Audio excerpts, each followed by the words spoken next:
Ho, ho, ho, and welcome to our show for the night. We've got a really fun thing going. We're going to finish up uh, part of what we covered the last time, how to prepare for the breeding season. We had a lot of questions we could not get to, and we want to be sure and do that.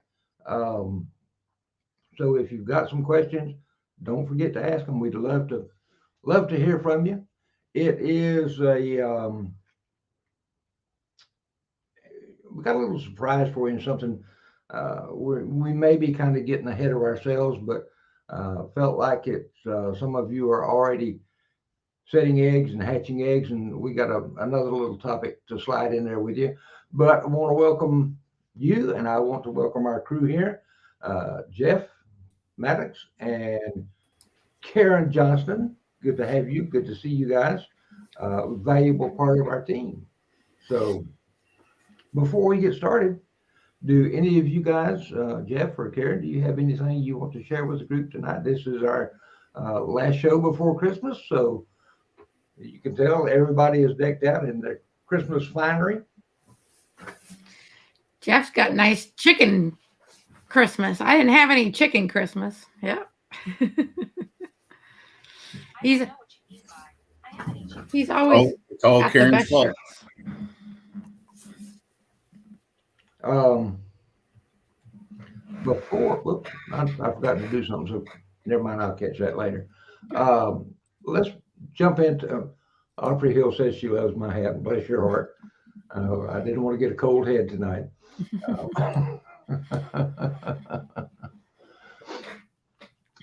Let's kind of pick up on a topic we had some questions not only during the show, but I got a lot of questions after the show. So Karen, if you'll bring up our first slide here, how to prepare for the breeding season, part 2, and we're going to start with, drum roll please, air quality. We had talked some about ventilation and the importance of ventilation. It is one of the most critical things that our birds have to contend with. When we don't have um, good ventilation, our birds really suffer, not only the chicks, but the adult birds. So let's hop over to that because there were some questions about da, da, da, da, da, da, air quality guidelines, percentage of oxygen, ammonia, respirable dust, relative humidity, carbon monoxide, and carbon dioxide. And for oxygen, you want to make sure that you have more than 19%. The ammonia, which is a real hazard to poultry because chicken manure and moisture really builds on that ammonia situation, and it can cause a lot of problems. It can delay growth. It can set back your production.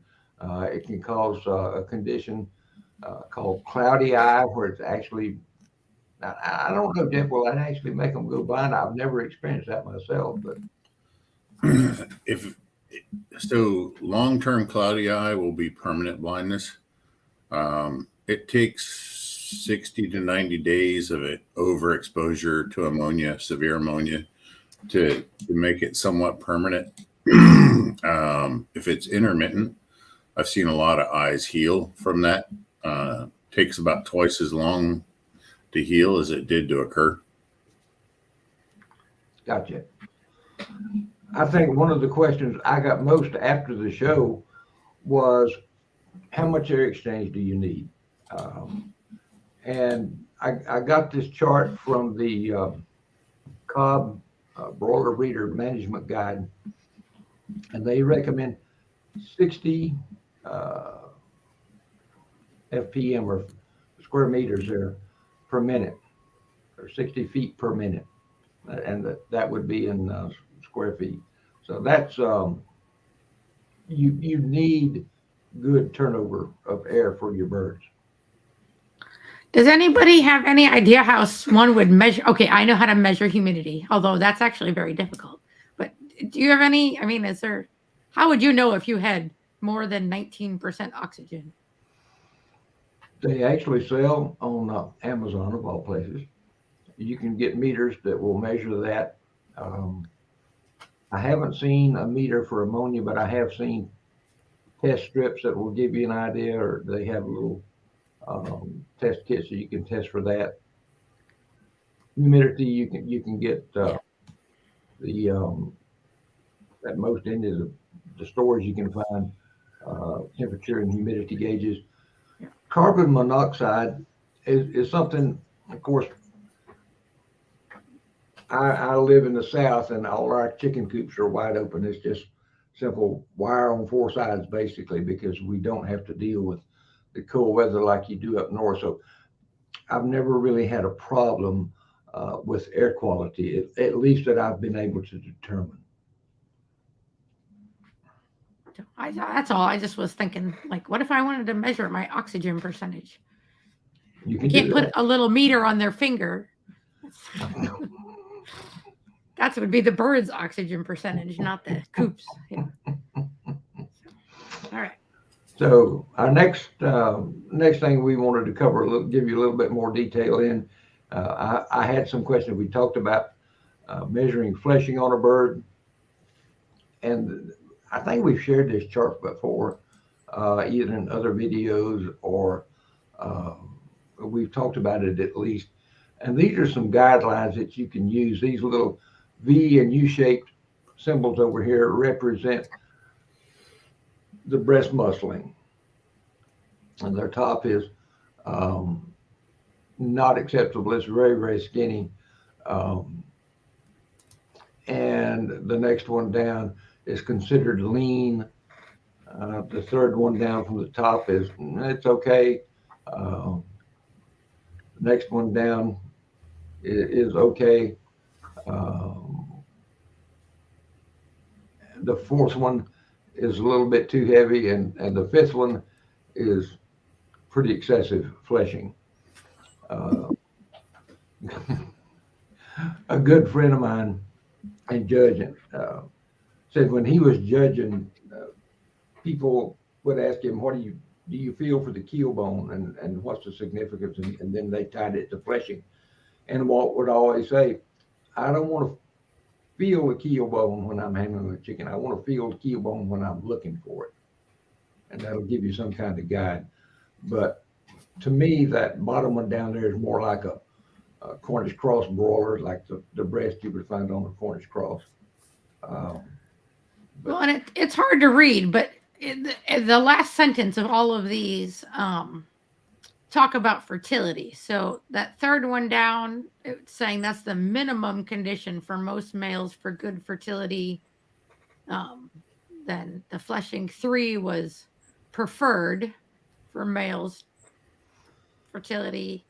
And then that bottom one said that fertility would just be very negatively affected. So and it would have probably the same effect on females. I'm not going to mention any names, but one of us here on the show has had issues with chubby chicks, and I'll leave it at that. But it can affect your production. That's for sure. And I realize this is kind of small to read on the screen, but I'm going to upload this PowerPoint presentation tomorrow, and you can actually enlarge it to where you can see what it says. I will also upload the Cobb Breeder Manual, and you can get more information in there than you can imagine. It is just it's about 125 pages, 126 pages of good information. Some of it is fairly technical, but it's good information. and for everybody who wasn't here for the very first bit, Rip is trying to put some answers to some questions that we got from the last show. So if things seem a little disjointed, that's why, because we're We're just trying to showing answer. it. Yeah. Yeah, Rip, it's amazing how many people contact me, and if they can feel the keel bone at all, they think that the bird is too light, right? And there is some variances based on the breed. You know, some of the heavier breeds are going to have a broader breast. It's more the width based on the frame of the bird, not that you want to have this big. They shouldn't feel like a Cornish cross broiler, right? You know, with a huge double breast. Very few breeds are going to have that feel. And but people think, that bottom picture, number 5, is the correct feel for a bird, and it's hard to make them believe that they're over conditioned and they're losing performance somewhere. And another thing I've seen people get hung up on is the shape of the keel bone. Is it straight? Which it should be, or does it have some crooks and bends in it? And they completely forget about the fleshing component. They'll obsess on the straightness of keel, but not on the fleshing, and the fleshing is so important, particularly if you're breeding meat birds. You want good fleshing, but you don't want to overdo it, like it's shown in those. So keep that in mind. Karen? Types of lighting was something else we got questions on. And again, this may be something that may be too small for you to read on the screen, but we will do our best. And incandescent lights, these are inexpensive. They have a good red spectrum output, excellent light distribution. They're quick to turn on. You flip the switch and it's on. There's no difference in performance when used in cold weather. The shortcomings they do have, poor lifespan, and you can make a job out of just frequently having to change those light bulbs. It's usually a metal and glass. They are prone to breakage, and when they break, they can spread glass shards in your coop or in your house, chicken house, and they can pick it up. So you have to be mindful of that. And some things a lot of folks don't realize is that 90% of the energy used by those bulbs goes to produce heat rather than light. So if you're using them to light your coop, you're also heating your coop at the same time. So that's something to be mindful of. And, I couldn't figure out how to capture this graphic here without including the light spectrum. And I'm not going to get into that, but if you want to more information on the spectrum of light and how it affects your birds, I got that, these light things from the, I believe it was Highline or H&M light guide, and I will post that as well on our Facebook group tomorrow. And I'm just going to say it, I know I said it on the Facebook group, but I do know 3 people who killed all of their baby chicks with the rough service 100-watt incandescent bulbs from Home Depot. So yes. Just be careful. Anytime you see a bulb that says rough service or heavy, not necessarily heavy duty, but any ones, those that like have that clear, what seems like a plastic coating over them, that's Teflon. And that'll kill your birds real quick when you turn it on and heats up. So be real careful if you think you found the perfect 100-watt bulb. If it didn't come from Goodwill, from somebody's stash from 1995, then. And Karen, what some folks don't realize, those Teflon coatings, it's not so much the heat that kills the birds, is it emits a gas, and the gas is what actually does the chicks in. Yeah, in our vet practice, we had quite a few people kill their pet birds. Yes. So, I was just going to say, a good friend of mine lost a lot of canaries when he started lighting his canaries with those heavy-duty incandescent bulbs. They are deadly to birds. But I mean, it's one of the people, she put in a new bulb, and then went to work and came home at lunch, and they were all, I think there was one still alive, but I mean, it was pretty instantaneous. So that's not a word. That's a bad situation. All right. All right, carrying on. Next slide. Another common bulb that we use is a compact fluorescent, or CFL. They are energy efficient. They're relatively inexpensive. Similar color spectrum to the incandescents. You can get warm or cool. Or warms are going to be heavier into yellow and red spectrum, and the cools are going to be into the blue end of the spectrum. But remember, these things do contain mercury, and they have to be disposed of properly when they burn out. These tubes can be difficult to clean. They are dust magnets when they're in a chicken coop. If you don't have some sort of cover to protect them from the dust, it gets to be a challenge. I tried using a Swiffer, and that only did so much. So I gave up on those. They are made out of metal and glass, and they're prone to breakage, just like the incandescents. They don't dim well. I've seen some folks who have tried to use them to dim the lights because, and we've talked about that, particularly Jeff has talked about this before, that, when your light becomes too bright, it stresses out the birds and it can cause problems.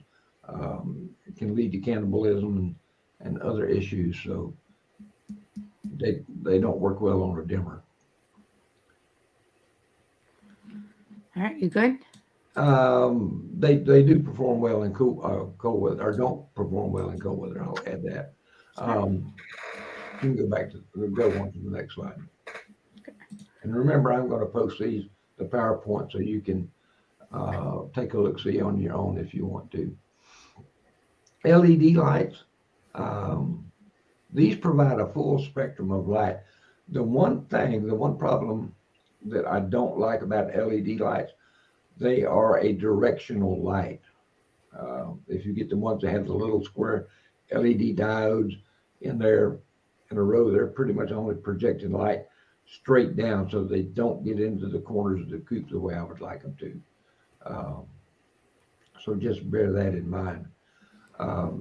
They can dim easier than the CFL bulbs, and it can actually extend the LED's lifespan. These bulbs can last a very long time. I mean, some of them will go for 10 years or so with no problem. And again, it's much like the incandescent lights as they reach the intensity really quickly. They are expensive, but they are coming down in price. I know when they first came out, I was quite interested in them because I had found a study that indicated that these type of lights were the least stressful on birds. But when I looked at those $30 and $40 price tags for a single bulb fixture, I thought, nah, that ain't gonna work.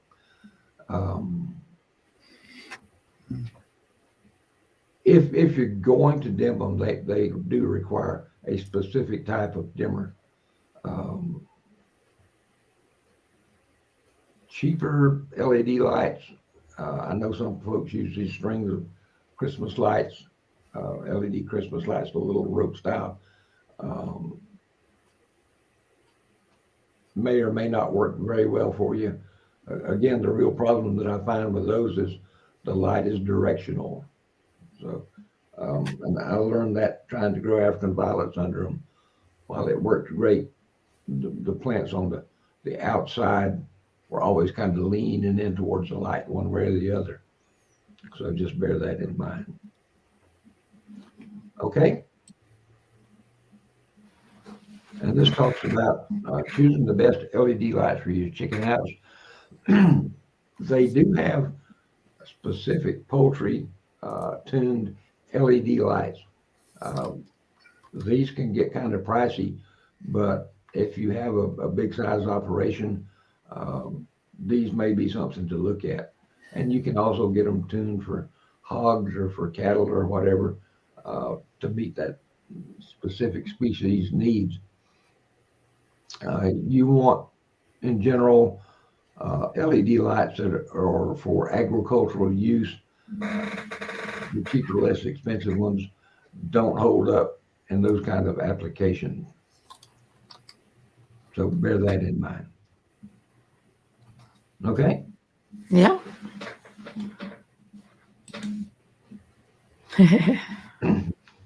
And here's something I wanted to share with you that I've come across recently. And the bigger hatcheries are doing this, particularly for broiler growers. And it's kind of a different approach to checking the temperature. And it's more accurate, they seem to think, than sticking a thermometer in the incubator. And I can kind of see where it was or is. It harkens back to something I saw one of my mentors do when he was checking temperatures on his eggs. He would hold the egg up and actually touch it to his eyeball, and that's how he gauged it. But he'd been doing it for 60 years, and it seemed to work well for him. What they used is one of these thermometers, and you may have one in your house, or if you've got small children, the kind that scrub across the forehead and check the temperatures. They have infrared ones. They're not all that expensive, but I think we've got it. Yeah, here's some of the issues. Hold on, I'm trying to show where do I'm looking. There you go. There you go. That's the one I was looking for. You've done good. You want to see where it says measure here for best results? Measure right there for best results. If you're checking on the large end of the egg, what you're measuring is the temperature of the eggshell there and not the temperature of the embryo. So that's not something that most people have ever, when we're quoting temperatures, we're quoting the air temperature in our incubators, right? And this is actually measuring the temperature of the egg itself. And let's see, what are they calling it? The embryo shell temperature. EST. It will help improve hatchability as long as you're doing your other management things right. It's not gauging humidity and that sort of thing, but they say that it does improve hatchability and also leads to less chicks having that failure to thrive syndrome for that first 7 days. Well, the big one to me would be better feed conversion, because that would be amazing for anybody. Yeah. And this is not something I've tried. This is something I've recently learned about, but something to think about for sure. Because I know Karen, if you can go to that slide that shows we'll talk about temperatures since you got this one up. Well, I can go to whatever slide you want. No, you're good. And this is a chart that shows you how the temperature can affect your hatch. For example, temperatures between 98 and 99.9 is too cool, and you're going to get a slow and depressed hatch. You want it about 100 to 101. It gives you the best hatch in quality. You get 101 to 102. It gives you a good hatch, but the quality of the chicks start to suffer. And you get over that 102 mark, you get really poor hatches and quality of your chicks. And these temperatures are actually very close to the air temperature in the incubator. Yes. Okay, so it's not like they're crazy different than what we were already aiming for. And we've got another chart. Something I get questioned about a lot is poor hatchability. And usually, the majority of the time, I can trace it back to problems during incubation that the folks are having. Hatchability, is it low temperatures give you bad hatchability? Ideal temperatures gives you a good hatch. High temperatures give you a good hatch, but poor chicks. Hatch window, when you're using that ideal temperature, you get a really good hatch window. And I'm not talking about a long hatch window. I'm talking about a shorter hatch. so you don't want to have draggy hatches coming up again. That is a real pain. It really is. Proper temperatures can improve your cull rates, your chick yields, reduce early mortality up to 21 days in the eggs, late mortality over 21 days. Uh, Feed conversion ratio, FCR, is very good. And you can see how it translates into the carcass and breast yield, the heart size, broiler weight up to 21 days, broiler weight over 21 days. It gives you good or lessens your leg cull issues. Although for those of us who've worked with standard bred breeds, that's not a huge problem as well. And it does have an impact on some of the bacteria that affect our birds. So just something I learned I thought would be kind of cool to share with y'all, because I know some of you go to great extremes in your incubation and hatching, and again, it's something I've had a lot of questions about, and I don't know about Jeff and Karen, but I just thought I'd share this with you. And All that's right. the end of my slide, though, but I wanted to say one thing, because I know Jeff won't. Jeff has just recently come out with the 5th edition of his book. This edition is called Niche Poultry, and I haven't had a chance to dig into it at length, but you know, every time he puts out a new edition, I try to get it, and it is really improved. There's a lot of good information in there, as usual. If you don't have a copy, you owe it to yourself to get a copy. It will make a great early Christmas present. Might not be early anymore. Yeah. Well, whatever. But if you don't have one, get one. Get yourself a Merry Christmas. Or if you've got one, send one to a friend. I guarantee you they're going to learn a lot of information in there. I thought I had a pretty decent understanding of poultry nutrition until I got my first copy of Jeff's book, and I realized I didn't know doodly squat about feeding chickens. Jeff, it has been a good help, so thank you very much for that. So you can get one at furtrail.com. If you're on your computer, look at the top right hand. It has a little shop button. When that opens up, I believe it's on the second page of the shop, and just get it. That's all I can say. You'll be glad you did. You can thank me later. And with that kind of sideways introduction, Jeff, I know you had some things you wanted to talk about on nutrition tonight, and I'm just going to turn it over to you to have at it.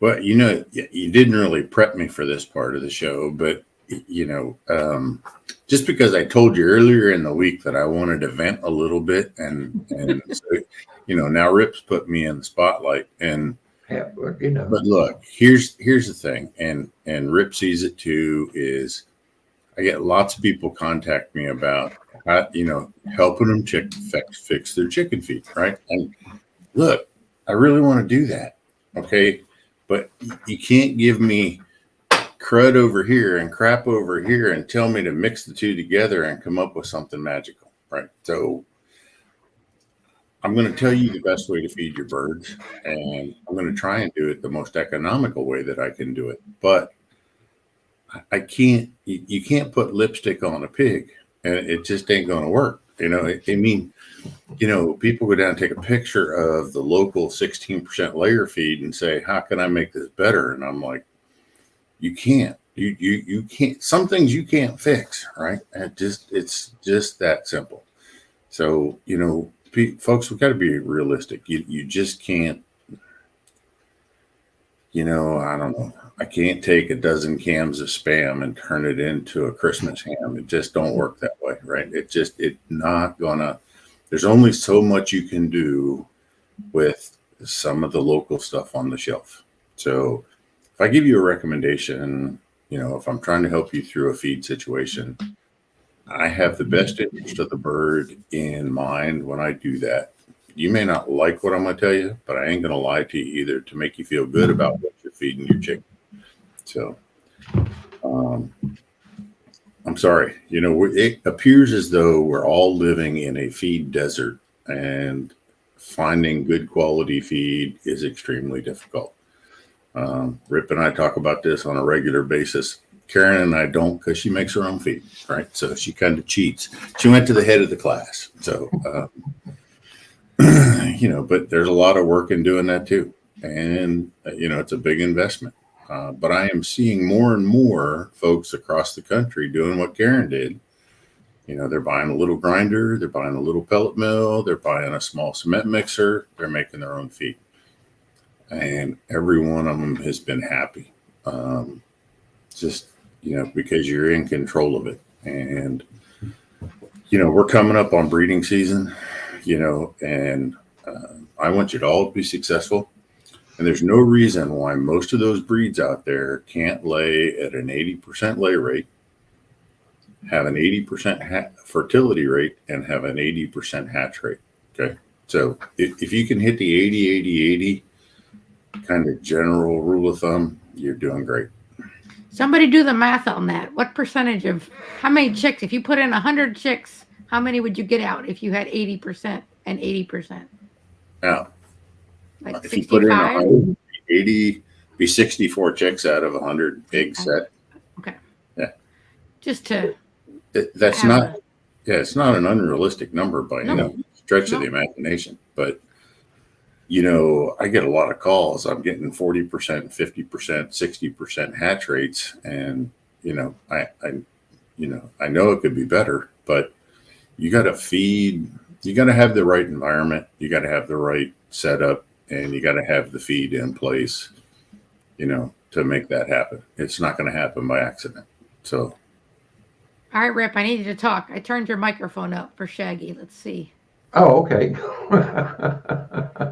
I don't know if it'll work. One thing that I would add to that is when Jeff gets a call or when somebody contacts me, I'm by no means the grand poobah of poultry nutrition like Jeff is, but we may ask you some questions that seem a little bit off the wall, but give us your truthful answers. Don't try to.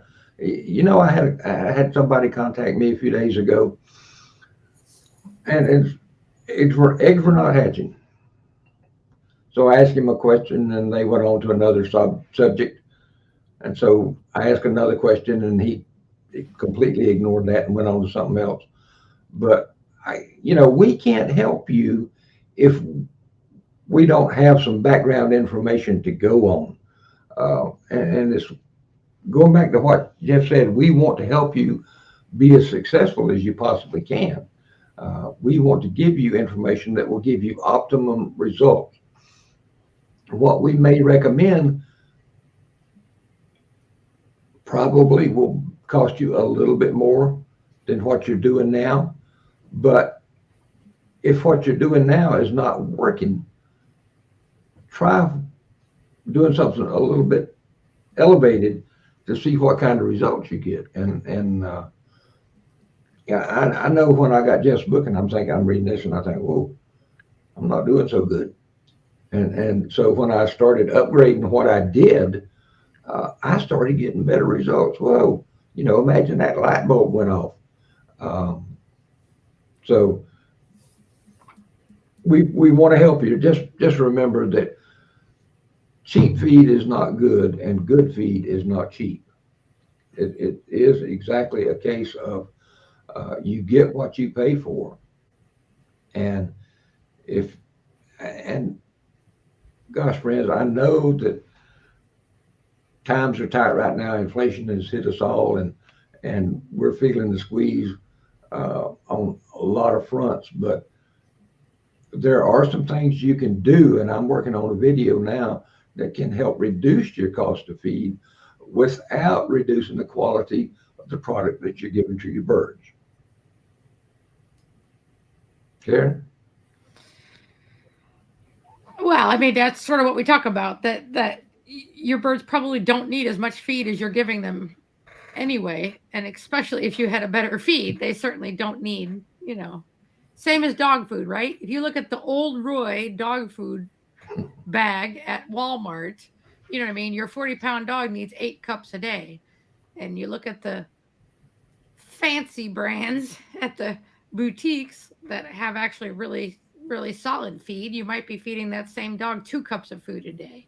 So the price is twice as much, but you're feeding half as much. You know what I mean? Like money wise, you're saving money on that. So same something Exactly. works with chicken. Exactly right. And if you're free feeding your birds and when they see you, they come charging over to you like they're absolutely starving to death, that's a pretty good indication that they're not getting adequate nutrition. There's something in their diet that's lacking. And once you can change that up to a quality ration, you will see that problem will go away. Now, if you're out there with popcorn every day when you first see them, then they're going to come charging at you like like they're Well, starving. So, Karen, I know you're not going to do that because I know you well enough that you're not going to share your popcorn. my popcorn's too salty for the chickens. Yeah, Yeah, but Karen and I both know someone who did go out on a regular basis and feed popcorn to her chickens just because it was entertaining and it made her feel warm and fuzzy. And it didn't throw anything off, but it probably did actually a little bit. But so Karen, how much are you going to feed this year? Because you've been on the 4 ounces and that was too much. So yeah, what am I at? I'm at like 3.2 now. Yeah. And that's not for a 4-pound bird. Do you know what I mean? That's for an 8-pound or a bird I wish wasn't 8 pounds. Yeah. Yeah. So I mean, and they're still maintaining at 3 point, would you say 3.2? 3.2, yeah. Yeah. So, I did some work around, we're just casually chatting now. I did some work around. So I fed the birds today and then I was working on the pens and refreshing the dust baths and everything. And, so I was there for probably 4 hours and I walked around afterwards just to see. And the majority of that feed was still there. Like, you know what I mean? It's not like they finished it instantly.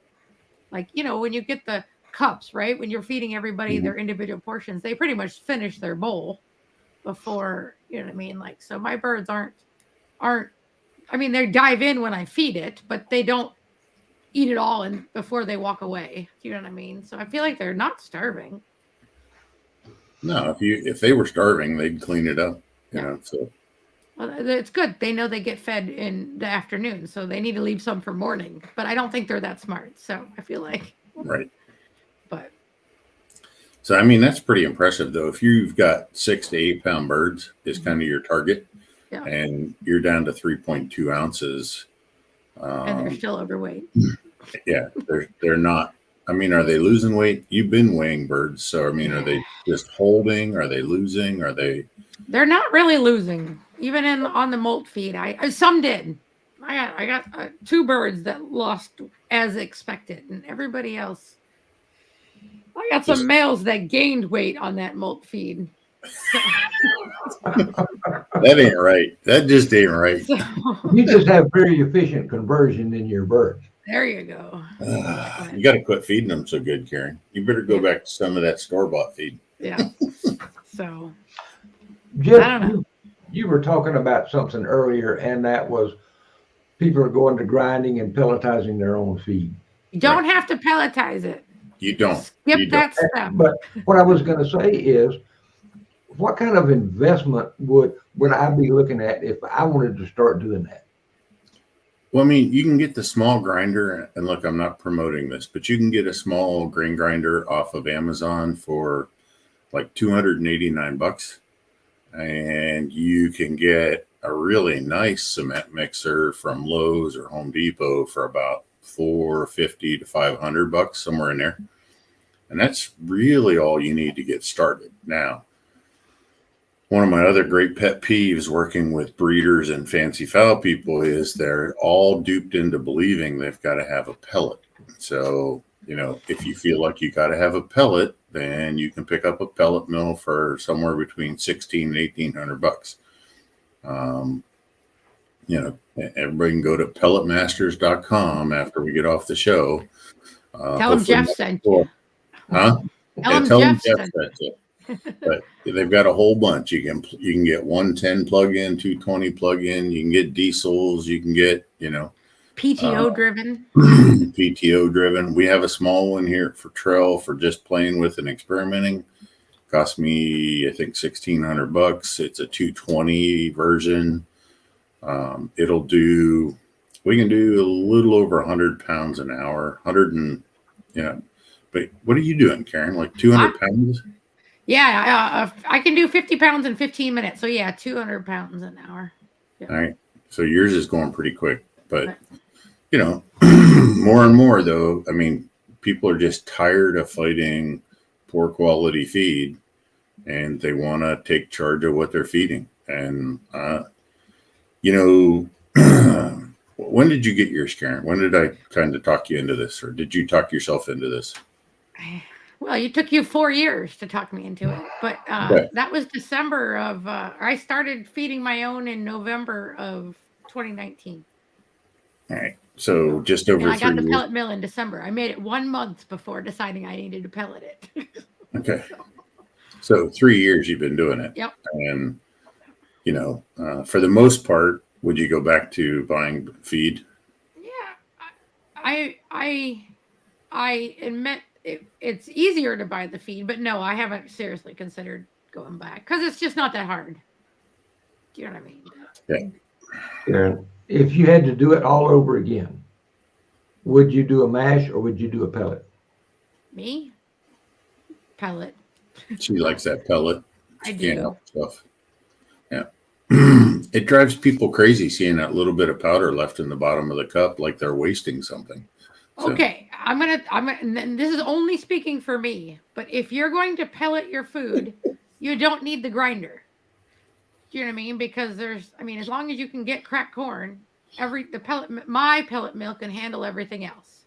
So I'm skipping a step even, right, because I don't have to grind it. Do you know what I mean? I just throw all that stuff in. So when you make your own though, if you're using soybean meal, alfalfa meal, calcium, NutriBalancer, those are all powders. You're looking at 50% of the food what you're putting in being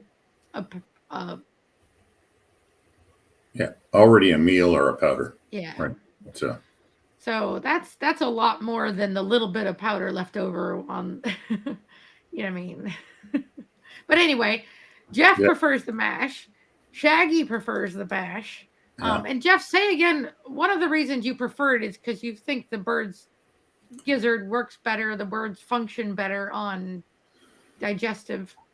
Yeah, if you left your barley and your wheat and your milo and and your cracked corn cracked, then I feel like you get a lot more gizzard action. You get a lot more contraction release in the gizzard. I honestly believe that the birds are healthier. The more the gizzard functions, the more the gizzard works, or the harder the gizzard works, within reason. Okay, within reason. I do think that that's tied to everything else metabolically, and the health of that bird is just that much better. So, I'm a big fan of gizzard action, and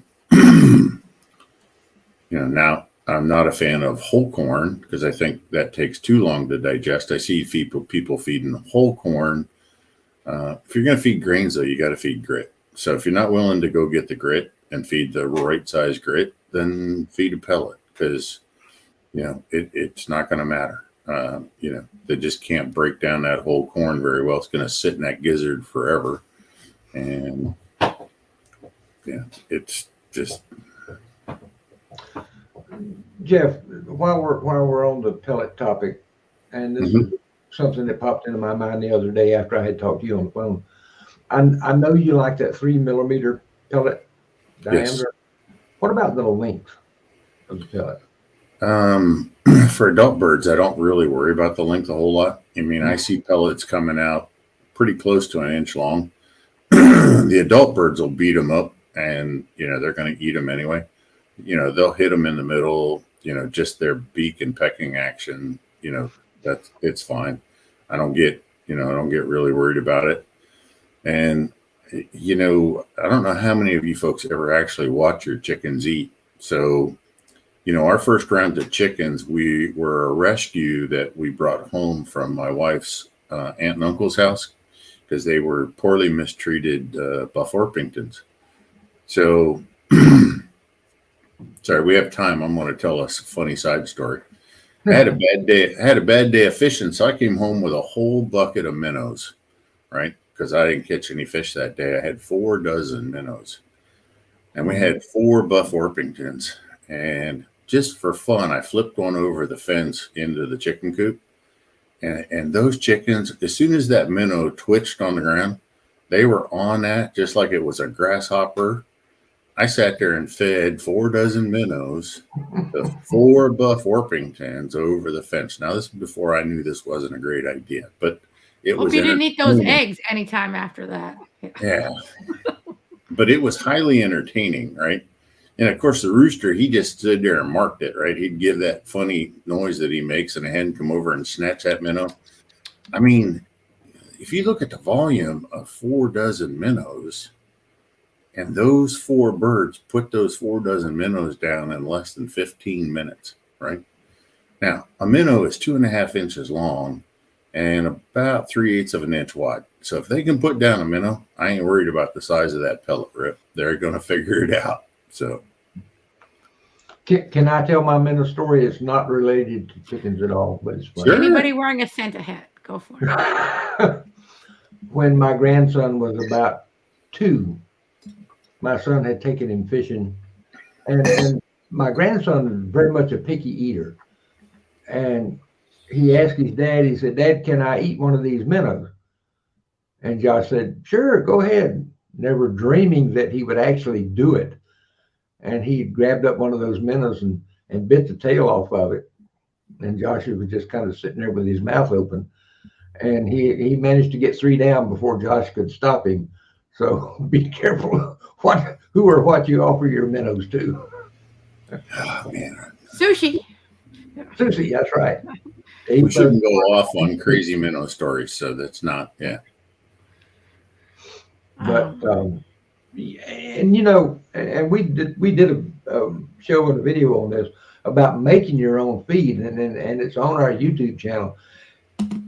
And some people have the idea that it's terribly difficult to do, but with Jeff's formula, and I'm Karen, I don't want to put words in your mouth, but you just kind of weigh out the different ingredients and throw it in your handy dandy cement mixer and buzz it around there a few times, and then put it in your pellet mill.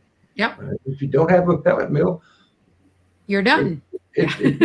You're done. And I know Karen wasn't thinking that it was going to be less expensive to make your own feed, but you found out that indeed it was.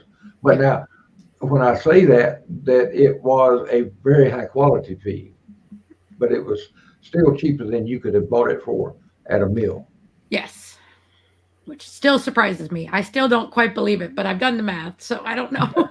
And at the highest price, well, I guess chicken feed just keeps going up, but ingredients are going up, and so is the price. So it's. Do you know what percentage wise it might be that you're saving there on your cost? No. But if you want some numbers, go back to the making That's your right. own chicken feed. It's video. all there in that video. Right. Oh man, if you're down to 3.2 ounces though of feed, I mean that's got to be huge, because I know if you were buying store-bought feed with fillers and byproducts in it, they would definitely be eating more like 5 ounces to maintain weight, because the energy level in it's not going to be the same, right? So you have a much better energy level in the feed that you're making versus what you would be buying. Craig asked, how much space do you need to set aside to make your own feed? And I would say that the making itself isn't, but it's all the storage of the stuff, right? So you need to store all the individual ingredients. But I'd say think about like an 8x10 shed to do the whole process, to be able to store before, after ingredients, etc. So it does take a little bit of space, mostly for the storage, but most likely you're storing feed somewhere already. Now you just have to be able to store it before you mix it, after you mix it. So it's all about how many birds you've got. And you're pelletizing yours. So Yeah. does that take up? Not a lot. Well, My particular pellet mill is like got a 2x2 footprint, so it doesn't take up much space at all. Now you're making your own starter feed too, right, Ken? Yeah, I make. Yeah, But don't. you're not pelleting that, are you? I don't. So the starter. 3 weeks. I do 3 weeks of mash before I start them on a short pellet. Okay. So And now this is interesting to me. Can you adjust the length of the pellet? with my particular mill, there is a little like any you watch all those how it's made, and Mhm. so the pelletizing is an extruding. It's not really an extruded, but it's like that. So just Right. the knife that cuts the pellets off as they come out, you can move it up and down, this way. So it's not super scientific. You end up with a variety of sizes, but I actually, for anybody who has a pellet mill, I actually hold a screwdriver in there to knock them off, because that's easier than getting that little knifey thing to stay. So, That sounds a little dangerous, but no, it's in the, well, you don't know, but you just hold it in the part underneath it. So there's I'm nothing gonna have moving. But I'm gonna have to come up for a feed making tutorial one day. there you go. So, That would be fun. but, Yeah, take your video camera and take good camera pictures. Not that Karen didn't, but I was going to say, I made people would love to watch it from another angle. There you go. Let me know when you're going. I'll just meet you in the middle. Sounds good. I was trying to look. Sharon, do we have any other questions there? I know everybody's a little bored tonight, so. Okay. Yeah, Well, there was a question before we even signed in. Oh yeah. Yeah, Yes, somebody yes. wanted to know, talk about breeding in a tropical climate. I mean, Rip, you live in a tropical climate, so I mean you're somewhat there. But any other insights to tropical climate? I think breeding here is when it gets tough is when we get high temperatures. That makes everybody lethargic. They don't want to eat. You got to make sure they have plenty of cool water. Keep the air moving if at all possible with a fan or something. But that's the biggest challenge that I have run into. If you've got plenty of shade, that certainly helps. But other than that, it's pretty much what everybody else is experiencing. It's are your breeders healthy, or do they have parasites? Um, are they too old, too young? Just the same things everybody else is facing. But it's those summer temperatures that really hamper our fertility and hatchability. Can't hear you, Jeff. Let's see. Tropical he was referring to, because like when I was on Guam and some of the other places I've been, the weather really doesn't change a whole lot, right? So you have more the dry season when it rains once a day, and then you have the wet season when it rains twice a day. But it was pretty much 85 degrees every day and 85% humidity, and the weather was pretty predictable. You assumed you were going to get rained on at some point during the day and dry off a little bit later. But so I think, to me, one of the challenges I could see is your day length never changes. So you're pretty much stuck at 12 hours of light, give or take a half an hour year round. The closer you get to the equator and the more tropical you get. So I'll tell you something that I saw was difficult this year was getting birds to molt correctly. They they just didn't want to go into a molt, and they didn't want to come out of the molt. The molt seemed like it lasted 6 months this year for some reason. And I think part of that has to do with lighting. I think part of that has to do with climate, because most of that was southern climate and, Hawaii, different tropical places. But you know, up here in the north, when the days get shorter, that kind of triggers the birds to go into their molt, you know, especially when the nights get a little cooler and so on. But so I don't, I have I'm not seen sure how that ties together. But here in Florida, we can experience that. It's funny, we get it in some years we don't, but we have these long extended molts that just seem to go on and on and on forever. it was horrible this year. You know, normally I figure 60 days for a molt, right? Under good conditions, 60 days for a molt, you know, get in, lose your feathers, lose your weight, get back to business, right? But nah, not this year. It was a horrible long molt this year. All righty. Do we have anything else, Karen? I think you're okay. All righty. Well, ladies and gentlemen, we thank you. Yeah, I know he's told us this before, but Craig likes to start the year off right with a New Year's Eve chicken or New Year's Day chicken hatch. You know, Craig is pretty consistent with his timing for that. He's got it down to a science to whether he has baby chicks either New Year's Eve or New Year's Day. You think he planned it that way or something. Well, that's one way to celebrate the new year, right? Might as well have a hatch. So Back when I was more on it, I always had my first chicks on Valentine's Day. That was how I always timed it. But now I'm a month after to hear that. from Craig if he's experimenting with the supplement yet or not. So I want his feedback. So I haven't heard. You might not want it publicly. I don't care. I'm just teasing. That's one of the least public humiliations I think I could have compared to some others in life. So, all right. Are we? I'm putting Rip on the spot now. Are we doing everything normal for the? Are we doing a show on the 27th, or are we waiting until next year? You know, I honestly, and if some of you folks chime in on this, you know, that's 2 days after Christmas, and I know folks are traveling, visiting family, and all that. Maybe their job is really busy for the holidays.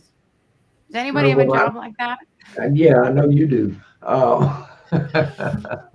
But I would absolutely be okay. I tell you what, as a consolation prize, if we don't do a show, I will post that how to save money on your feed cost. I can post that on the 27th. So all right. Stay tuned. Stay tuned. We'll let you know. All right. But we do appreciate y'all joining us tonight. And I want to wish everybody a very Merry Christmas for you and your family. And if you're traveling, please do so safely. Go easy on the eggnog if you're driving. So. And if you're in the way of this big storm, be careful. Yes, that's shaping up to be quite the thing. So drive carefully. Here's one more call for somebody to get Craig. We need to Jeff, I'm mad at you while you were there. You didn't record anything for us. Yeah. I was there on a learning expedition. I wasn't there on a recording expedition. Force people to do things. Yeah. Yeah. Well, we may just have to pop over to Iowa one day and say, surprise, sure. We're here. As soon as they invent teleporting, we're on it. There you go. I'm ready. Just let me know. There you go. Joe. I can swing down to North Carolina, pick you two up, and we'll just go. There you go. Yeah. Sounds like a plan to me. Yeah, I don't mind the drive. Well, thank you, everybody. We appreciate you. I just realized, you know, we started this group and this effort in January of 2022, and here it is, closing it out in December of 2022. And talk about closing it out. Talk about good time in my life and all. We've been doing this for a year, and it's been a lot of fun, and I appreciate everybody helping us grow our effort, and I really appreciate Karen and Jeff, because we just simply could not do this without either one of y'all. Thank you so much. You know, didn't know y'all all that long ago, but you have become very fast friends, and I appreciate it. So until next time, Merry Christmas and a Happy New Year. Merry Christmas. Bye-bye.